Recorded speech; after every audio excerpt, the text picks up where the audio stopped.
अगर आप किसी चीज़ को सीखने का दृढ़ निश्चय कर ले तो फिर आप उस चीज़ को काफ़ी कम समय में ही सीख जाएंगे। अगर आपको इंग्लिश लैंग्वेज सीखने की इच्छा है, इसे सीखने के आपके अंदर भूख है, या फिर इंग्लिश स्पीकिंग सीखने की आपको ज़रूरत है और आप इसे सीखने का दृढ़ निश्चय कर लिए हैं और इसके लिए आप मेहनत करने को तैयार है, तो फिर आप इंग्लिश सीख सकते हो। बस आप मैंने बताए हुए पॉइंट्स को रेगुलर बेसिस पर फॉलो करो, फिर आपको कुछ ही दिनों में लगने लगेगा कि डे बाय डे आपकी इंग्लिश स्पीकिंग इम्प्रूव हो रही है।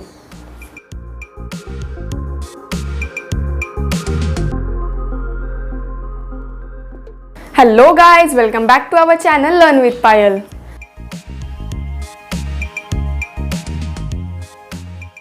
तो आज के हमारे वीडियो का फर्स्ट पॉइंट है रीडिंग।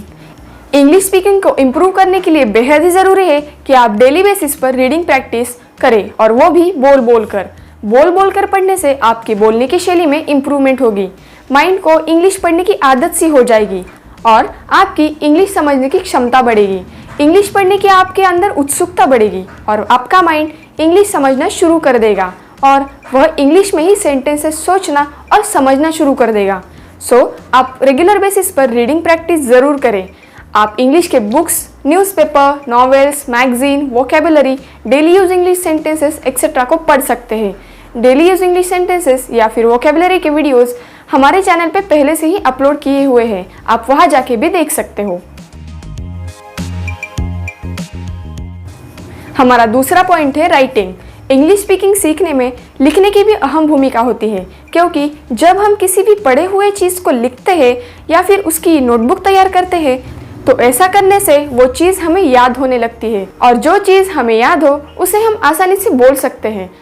आप डेली बेसिस पर राइटिंग प्रैक्टिस अवश्य करें और साथ ही आप रेगुलर ट्रांसलेशन प्रैक्टिस भी ज़रूर करें। आप daily use English sentences, daily use words, vocabularies, English question answers etcetera से लिखना स्टार्ट कर सकते हैं। हमारा तीसरा पॉइंट है लिसनिंग। जिस प्रकार हम और आप बचपन में हिंदी भाषा को सुनते सुनते बोलना सीख गए, ठीक उसी तरह आप इंग्लिश भाषा को भी सुन सुनकर सीख सकते हैं।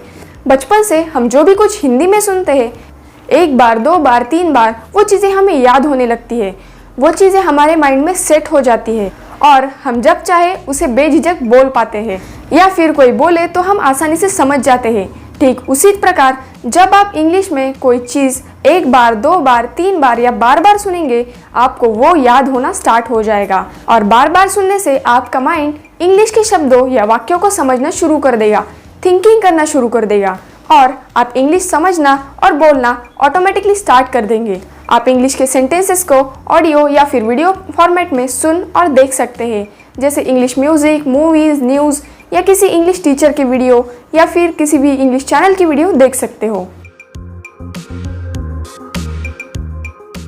हमारा फोर्थ पॉइंट है स्पीकिंग। इंग्लिश स्पीकिंग का मतलब ही होता है कि इंग्लिश में बोलना। आप जितना ज़्यादा इंग्लिश में बोलेंगे उतनी ही ज़्यादा आपकी इंग्लिश स्पीकिंग इम्प्रूव होगी। अब सवाल ये उठता है कि इंग्लिश में बोलने के लिए आपको तो इंग्लिश आनी चाहिए, तो इसकी फिक्र न करें। मैंने हमारे चैनल पे डेली यूज इंग्लिश सेंटेंसेस के वीडियोस पहले ही अपलोड किए हुए हैं, आप वहाँ जाके देख सकते हो, या फिर आपको जो भी जितना भी इंग्लिश आती है उसी से बोलना स्टार्ट करें।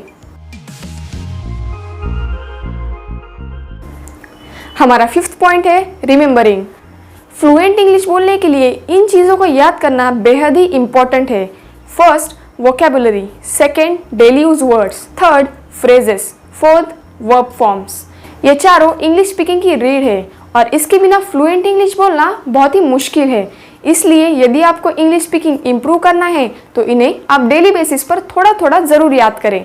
तो गाइज, आपको आज का वीडियो कैसा लगा ये मुझे कमेंट करके ज़रूर बताइएगा, और अगर आपको आज का वीडियो पसंद आया है तो वीडियो को लाइक, शेयर एंड चैनल को सब्सक्राइब करना मत भूलिएगा। चलो तो फिर मिलते हैं अगले वीडियो में, तब तक के लिए stay home, stay safe, bye bye.